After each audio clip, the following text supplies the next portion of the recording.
The air in the black market station was a biohazard cocktail: recycled lung exhaust, unwashed skin, and the sharp, ozone-heavy tang of hardware that had been pushed past its MTBF. It tasted like copper and old regrets. I leaned against a pitted bulkhead, my combat chassis dialed down to a low-hum standby mode, feeling like a jagged tear in the local reality. Beneath the synth skin, my combat spec augmentations were a roadmap of scar tissue and high-tensile carbon fiber. Across a counter slick with the biogrease of 10,000 black market trades stood Jorak, a grey-skinned piece of street trash with eyes like oily ball bearings. Between us, the synchrovortex core pulsed with a violet light that was as beautiful as it was illegal. "Don't frag with me, Jorak," I growled, my voice processed through a subvocalizer that made it sound like a landslide. "This tech cost me 2 good men and enough blood to fill a coolant tank. 50,000 credits, hard currency. If you lowball me again, I'm going to unspool your nervous system and use it for wiring." Jorak's skin rippled with a wet, nauseating twitch, some kind of low-grade neural dampener failure. "Credits are a relic, Captain Thorne," he hissed, the sound of air escaping a punctured lung. He kicked a foot pedal, and a heavy security door slid back with a pneumatic wheeze. Out of the dark stepped a woman in heavy-duty suppression cuffs. She was violet-skinned and hard-edged, her white hair matted with grime, but her eyes, polished silver cybernetics, were cold, lethal, and high-spec. "Xylanthian stock," Jorak whispered. "Pure vintage. Her neural processors alone would fetch 20,000 on the open market. I'll give her to you, plus 30 in hard creds. A package deal." I didn't feel pity, I just felt the onset of a massive, high-bandwidth headache. A high-value political asset was a kinetic magnet for trouble.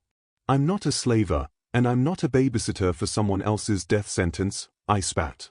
"Think of her as high-value cargo, then," Jorak chuckled, a wet sound in the back of his throat. "The credits stay at 30.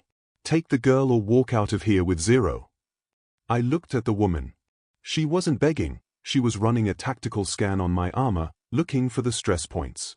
She was a variable I couldn't afford, but the Night Wraith's life support was in the red and my bank account was a hollow shell. "Fine. Transfer the creds. Keep the cuffs on.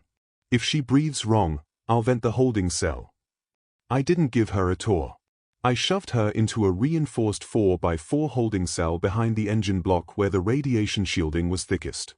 "Vespera," she said, her voice a low-frequency hum that rattled my teeth. "You should check your cooling seals, Captain. They're about to go critical." I slammed the maglock. "You should worry about the fact that I'm 3 minutes away from offloading you to the highest bidder at the next waypoint." I headed to the cockpit, trying to ignore the cold weight in my gut. I've made bad deals before, but this one was screaming in high-def red. 6 hours into the jump, the Night Wraith screamed.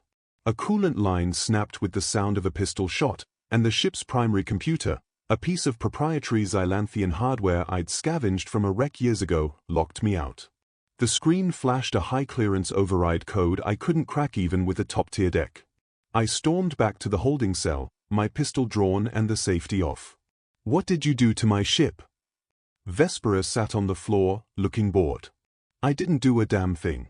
But your modified Phantom class is running on a Xylanthian Spire-grade OS. It just picked up my biometric signature and initiated a security lock. In 20 minutes, it'll purge the oxygen to protect state secrets. Unless, of course, you stop being an idiot and let me out." My jaw tightened. This was the play, and she knew it. "I let you out, you kill me and take the ship. If I wanted you dead, Thorne, I would have let the airlock fail while you were docking," she countered, her silver eyes reflecting the red emergency strobes. "I need a pilot. You need to breathe. Unlock the cuffs, or we both die in this metallic coffin." I didn't trust her, but I've always been a fan of oxygen. I unlocked the cell but kept the muzzle of the pistol leveled at her head. One wrong move and I'll see if Xylanthian brains are harder than hollow points. She didn't smile. She walked to the terminal with the lethal efficiency of a professional, her fingers moving in patterns that forced the ship's stubborn AI to roll over. "I've bypassed the purge. But the Void Sentinels are already tracking the ping the lockout sent out. We've got company, and they aren't coming for a chat." "Who are you?" I demanded as the proximity alarm started its rhythmic wail. I am the heir they tried to erase, she said, her voice turning into cold, reinforced steel. And right now, I am the only thing standing between you and a Xylanthian firing squad. Get to the pilot's chair, Thorne. If you want to live, you do exactly what I tell you. I didn't take orders because I liked her. I took them because the sensor board lit up with 3 heavy interceptors burning hot on our tail.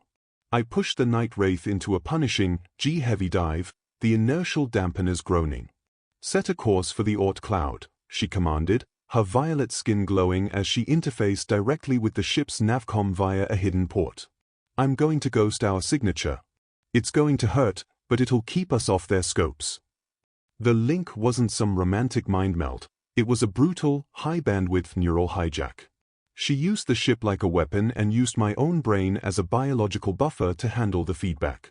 By the time we drifted into the shadow of a frozen moon, I was coughing blood and Vespera looked like she'd been through a high-speed collision. You almost burned my stacks out, I rasped, slumped over the controls, my vision swimming. You're alive, she replied, her silver eyes dimming as the power subsided. And as long as you keep flying, you'll stay that way. But the spire won't stop. They know I'm with a human now. That makes you an enemy of the state, Captain. Welcome to the revolution. I looked at the synchrovortex core on the dashboard, a small, violet catalyst for my total ruin. I'd gone from a simple scavenger to the most wanted man in the sector in under 12 hours. I looked at Vespera, not a princess, but a ticking time bomb sitting in my co-pilot seat. I should have just taken the 50,000, I muttered. The 50,000 wouldn't have bought you a future, Thorne, Vespera said, her voice regaining its razor edge. But keep me alive, and I'll give you a kingdom built on the ruins of the people who tried to kill us both. I didn't believe in kingdoms, but I believed in survival at any cost. I checked my sidearm, checked the scanners, and set a course for the dark. The deal was done, and there was no going back to the light.